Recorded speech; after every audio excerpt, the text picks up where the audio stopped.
ഈശോയിൽ സ്നേഹം നിറഞ്ഞ ഈശോയുടെ സഹോദരി സഹോദരന്മാരെ, ഇന്ന് നമ്മൾ ശ്രവിക്കുന്ന തിരുവചന ഭാഗം യോഹന്നാൻ്റെ സുവിശേഷം 14-ാം അധ്യായം 27-ാം തിരുവചനം.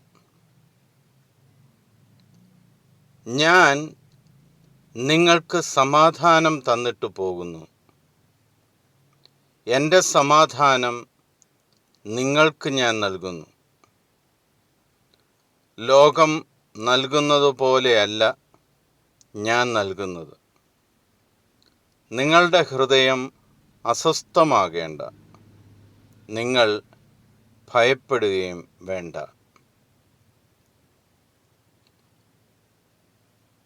ഇന്ന് ഏതൊരു വ്യക്തിയും ഏറ്റവും കൂടുതൽ ആഗ്രഹിക്കുന്ന ഒരു കാര്യമാണ് ജീവിതത്തിൽ സമാധാനം ലഭിക്കുക എന്ന്. സമ്പത്തുണ്ടാകാം, ജോലികളുണ്ടാകാം, എന്നാൽ ഒരു മനുഷ്യന് സമാധാനമില്ലെങ്കിൽ അവൻ്റെ ജീവിതത്തിൽ ഒത്തിരി ക്ലേശങ്ങൾ നിറയുന്നത് കാണുവാൻ സാധിക്കും. അതുകൊണ്ട് കർത്താവ് വളരെ വ്യക്തമായിട്ട് നമ്മളോട് പറയുകയാണ്, എൻ്റെ സമാധാനം ഞാൻ നിങ്ങൾക്ക് നൽകുന്നു.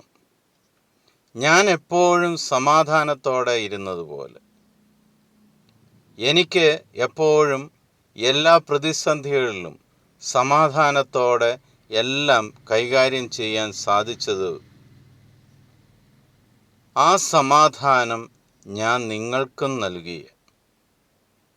ഒന്നിനെക്കുറിച്ചും നിങ്ങൾ ആകുലപ്പെടേണ്ട, ഒന്നിനെക്കുറിച്ചും നിങ്ങൾ ഭയപ്പെടേണ്ട. കാരണം എൻ്റെ സമാധാനമാണ് നിങ്ങളുടെ കൂടെയുള്ളത്. ഇന്ന് നമ്മളെല്ലാവരും തൊഴിലാളി ദിനം ആചരിക്കുക. ഒരു രീതിയിൽ അല്ലെങ്കിൽ മറ്റൊരു രീതിയിൽ നമ്മൾ ഓരോരുത്തരും തൊഴിലാളികളാണ്. ജീവിതത്തിനു വേണ്ടി അധ്വാനിക്കുന്ന തൊഴിലാളികൾ. അങ്ങനെ അധ്വാനിച്ച് നമ്മൾ മുന്നേറുമ്പോൾ നിങ്ങളുടെ ജീവിതത്തിൽ ഏറ്റവും ആവശ്യമുള്ള സമാധാനം യേശുക്രിസ്തുവിൻ്റെ നാമത്തിൽ നിങ്ങൾക്കെല്ലാവർക്കും ഉണ്ടാകട്ടെ എന്ന് പ്രാർത്ഥിക്കുന്നു. യേശുവിൻ്റെ സമാധാനം നിങ്ങളുടെ കൂടെ എപ്പോഴും വ്യാപരിക്കട്ടെ. ഈശോ മിശിഹായ്ക്ക് സ്തുതിയായിരിക്കട്ടെ.